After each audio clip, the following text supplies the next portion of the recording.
گلگت بلتستان اس وقت بنیادی سہولتوں سے یکسر طور پہ محروم ہے۔ نہ صرف حکومت ان کے گرد معاشی گھیرا تنگ کر رہے ہیں، بلکہ ان پر مزید ٹیکسز پہ ٹیکسز نافذ کیے جا رہے ہیں۔ ساتھ میں ان کو مشغول رکھنے کے لیے تماشا بھی دکھایا جا رہا ہے، جو پولو فٹ بال کی صورت میں ہر دوسرے دن ٹورنامنٹ کی صورت میں ہوتا ہے۔ اسی تناظر میں کل پانی، بجلی، تعلیم، صحت سہولت نہ ہونے کی وجہ سے گلگت بلتستان سے ایک نڈر بے باک خاتون اپنے چند ساتھیوں کے ساتھ سڑکوں پہ نکل آئی اور دبنگ انداز میں اپنا موقف میڈیا کے سامنے انہوں نے پیش کیا۔ گلگت بلتستان کی جو آدھی آبادی ہے وہ خواتین پہ مشتمل ہے۔ ان کو سیاسی و سماجی مومنٹ سے یکسر طور پہ کٹ آف کیا ہوا ہے۔ ایسے میں کسی بھی خواتین کا اس جرأت مندی، نڈر بے باکی اور شعور کے ساتھ بولنا ہمارے لیے ایک مثبت چیز ہے۔ گو کہ گلگت بلتستان ایک پیٹریارکل سوسائٹی ہے، جس میں مذہب کے عنصر میں بھی ہم دیکھیں تو ہمیشہ ہمارے مرد حضرات ہی ہوتے ہیں جو ایک سوسائٹی کو چلا رہے ہوتے ہیں۔ یہی مرد حضرات اتنے بزدل ہیں کہ وہ اپنے حقوق کے لیے سڑکوں پہ نہیں نکلتے، وہ ایک لفظ بولنے سے ڈرتے ہیں، وہ ایک دوسرے کو ڈراتے بھی ہیں۔ ان کے پاس نہ صحت ہے، نہ تعلیم ہے، نہ کچھ اور بنیادی ضروریات ہیں، لیکن یہی مرد حضرات جب کہیں پہ پولو ہوتے ہیں، والی بال کے یا ٹورنامنٹ کے میچز ہوتے ہیں، تو یہ لوگ دور دراز، سردی ہو گرمی ہو، یہ لوگ جا کے وہاں انجوائے کرتے ہیں۔ یہی مرد حضرات مذہب کے نام پہ، شیعہ سنی کے نام پہ، علاقائیت کے نام پہ، گلگتی بلتی شین یشکن کے نام پہ، یہ ایک دوسرے کو مارنے کے لیے بھی یہ لوگ باہر نکلتے ہیں، لیکن اپنی حقوق کے لیے یہ لوگ کبھی آواز بلند نہیں کرتے۔ ہمارے بیٹوں کو اسیری میں رکھا گیا، ان کو تشدد بھی کیا گیا، لیکن کسی نے کچھ بھی نہیں بولا۔ یہ لوگ کبھی منظم ہو کے ایک ہو کے آواز نہیں اٹھا رہے۔ ایسے میں اس خاتون کا جو کہ آج کل وائرل ہے، اس نے ایسی ایسی باتیں کی ہے جو بڑے بڑے پروفیسر حضرات، علماء اور ہر وہ طبقہ جو اپنے آپ کو پڑھا لکھا سمجھتا ہے، جو اپنے آپ کو اس معاشرے کا ٹھیکیدار سمجھتا ہے، ہر وہ سیاستدان ان کے منہ پہ تماچا ہے۔ 3-4 پوائنٹس انتہائی اہمیت کے حامل ہیں، میں ان کو پہ تھوڑی سی روشنی ڈالنے کی کوشش کروں گا۔ سب سے پہلا سوال جو کیا ہے ہماری اماں جی نے جو بات کی ہے وہ ہے پاکستان نے ہمیں دیا کیا ہے۔ ہم سب یہ سوال کرتے ہیں پاکستان نے ہمیں آخر دیا کیا ہے؟ ایک سڑا ہوا گندم؟ یہ ہماری ماں جی کا جواب ہے۔ ایک سڑا ہوا گندم کے علاوہ پاکستان نے ہمیں دیا کیا ہے؟ ہمارے وہاں سے اربوں روپے کے ریونیو جنریٹ ہوتے ہیں، جس سے پورے پاکستان میں یہ لوگ جو ہے نا مختلف کام کرتے ہیں، لیکن بدلے میں گلگت بلتستان کو دیا کیا ہے؟ 22 گھنٹے کی لوڈ شیڈنگ دی ہے پاکستان نے ہمیں۔ ایسا ہی ہے، ہمارے وہاں ایک بھی engineering, medical, technical college, digital libraries, laboratories کچھ بھی نہیں ہے، کچھ بھی نہیں دیا تعلیم میں بھی۔ ایسی بات ہے۔ اگر ہم صحت کی بات کریں تو وہاں پہ کوئی ایک ایسا ہاسپٹل نہیں ہے جہاں ایون وہ آج کل اس جدید دور میں ہمارے کئی ہاسپٹلس ایسے ہیں جہاں موبائل کے ٹارچ لائٹ پہ آپریشنز ہوتے ہیں۔ کئی ہاسپٹلس ایسے ہیں جہاں پہ گائنی نہیں ہے، عورتوں کو پریگننسی کے ٹائم پہ اسٹیچر پہ اٹھا کے ایسے ایسے علاقوں سے دور لے کے جاتے ہیں ہاسپٹلس وغیرہ میں، راستے میں ان کی موت ہو جاتی ہے۔ ہمارے آدھے سے زیادہ مریض ادھر پاکستان کے مختلف شہروں میں ان کو ٹرانسفر کیا جاتا ہے، ان کی تو ویسے ہی موت واقع ہو جاتی ہے۔ پاکستان نے ہمیں دیا کیا ہے؟ اشیاء خوردنوش کی بات کریں تو یہاں سے ہر 2 نمبر ملاوٹ زدہ چیزیں گلگت بلتستان یہ لوگ ٹرانسفر کرتے ہیں۔ پاکستان سے گلگت بلتستان کی طرف منشیات، جس میں چرس، کوکین، آئس، پتہ نہیں کیا کیا ایسے نام ہیں، وہ لوگ گلگت بلتستان میں اتنے وافر مقدار میں یہ لوگ آج کل بیچ رہے ہیں تاکہ ہمارے نوجوانوں کو تباہ و برباد کرے۔ کیا دیا ہے پاکستان نے ہمیں؟ انفراسٹرکچر کے حوالے سے دیکھیں تو ہمارے سڑکوں کی حالت دیکھیں تو ہمیں خود آئیڈیا ہوگا پاکستان نے ہمیں دیا کیا ہے۔ جبکہ آپ لاہور کی، اسلام آباد کی یا دوسرے شہروں کی آپ سڑکیں دیکھیں، پھر آپ لوگوں کو لگ پتہ جائے گا کہ انہوں نے ہمارا سارا کا سارا پیسہ یہاں پہ لگایا ہوا ہے۔ دیا کیا ہے ہمیں پاکستان نے؟ ہمارے وہاں اتنی وافر مقدار میں پانی موجود ہے، چشمے موجود ہے، دریاؤں میں پانی ہے، پہاڑوں سے پانی آتا ہے، لیکن گھروں میں پینے کو صاف پانی نہیں ہے۔ کیا دیا ہے پاکستان نے ہمیں؟ پورے گلگت بلتستان کو کربلا بنایا ہوا ہے آپ لوگوں نے۔ بجلی جس سے پورا پاکستان پل سکتا ہے، ہم چائنا کو بھی دے سکتے ہیں، لیکن 22 گھنٹے کی لوڈ شیڈنگ ہے پورے گلگت بلتستان میں۔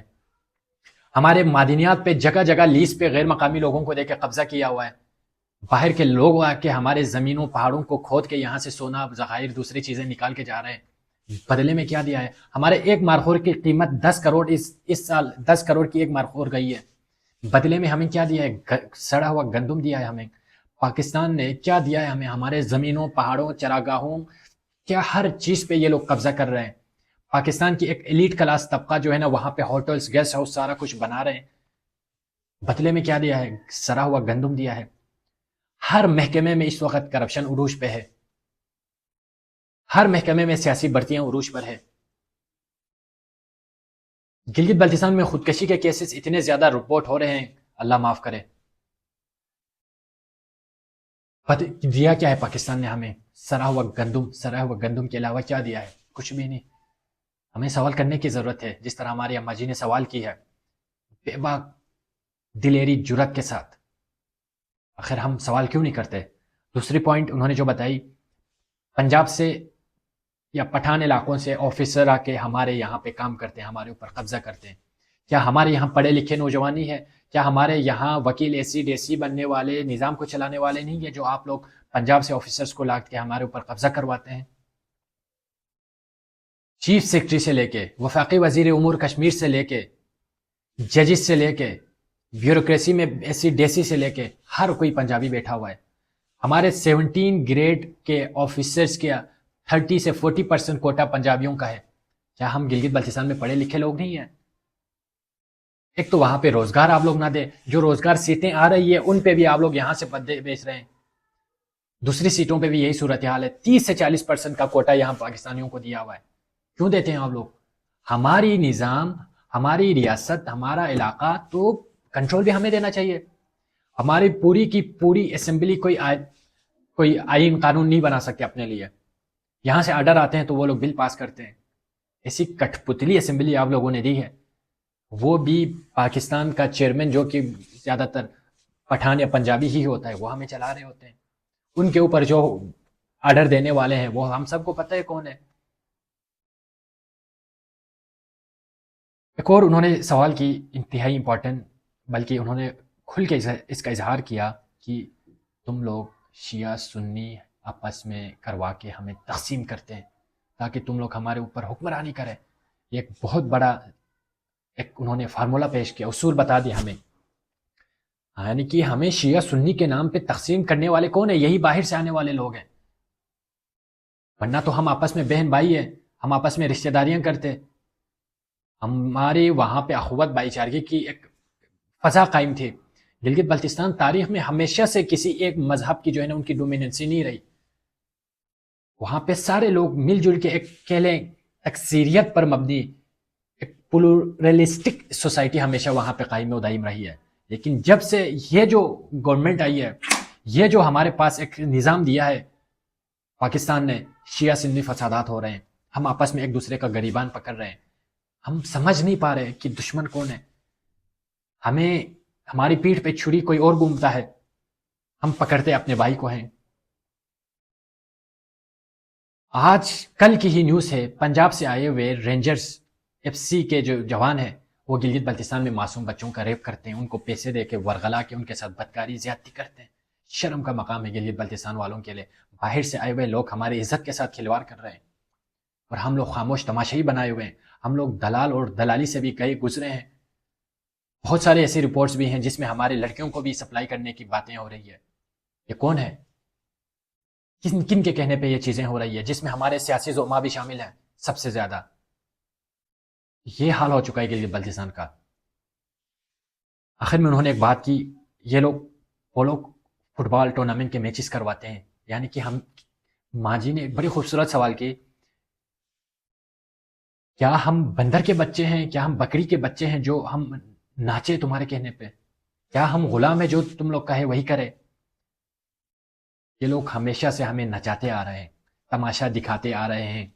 ہمیں سمجھ ہی نہیں آ رہی ہمارے اوپر حکمرانی کون کر رہا ہے، ہمیں تقسیم کون کر رہا ہے. گلگت بلتستان کے جوانوں کو سوچنے کی ضرورت ہے. یہ پولو کے میچز، ٹورنامنٹس آپ لوگوں کے فائدے کے لیے نہیں ہو رہے، آپ لوگوں کو مصروف رکھنے کے لیے ہو رہے ہیں. پیٹھ پیچھے آپ لوگوں کے پہاڑوں پہ قبضہ ہو رہا ہے، آپ کی زمینیں بیچی جا رہی ہے، آپ کے وہاں کی ڈیموگرافی تبدیل ہو رہی ہے، آپ سب کو وہاں سے یہاں منتقل کیا جا رہا ہے پاکستان کے میدانی علاقوں میں. یہاں سے امیروں کو وہاں پہ مائگریٹ کروا رہے ہیں. وہ وقت دور نہیں ہے جب ہم اپنے علاقے میں غلامی کی زندگی جی رہے ہوں گے. غلام تو ہم ابھی بھی ہیں، لیکن ہماری آبادی اتنی کم ہوگی پھر ہم لوگ کبھی آواز نہیں اٹھا سکتے.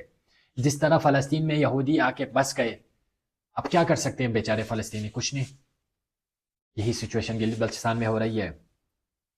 ہماری ثقافت، ہماری تہذیب و تمدن، غرض ہر چیز کو تباہ برباد کیا جا رہا ہے. ہم کو تاریخ سے، ماضی سے دور کروایا جا رہا ہے. ہمارے سوچنے کے انداز کو تبدیل کر رہے ہیں. ایون ہمیں ہماری سوچ کو، تھنکنگ اپروچ کو، ہم جو سوچتے ہیں اس کو بھی یہ لوگ مسخ کر رہے ہیں.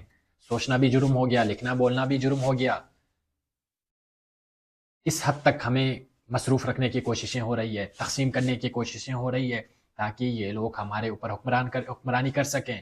ایک جاہل بزدل قوم پہ حکمرانی کرنا آسان ہوتا ہے، اسی لیے یہ لوگ ہمیں شعور کی تعلیم حاصل کرنے نہیں دیتے. یہ لوگ نہیں بنائیں گے یونیورسٹیز، نہیں بنائیں گے آپ لوگوں کی معیشت مضبوط. کیوں؟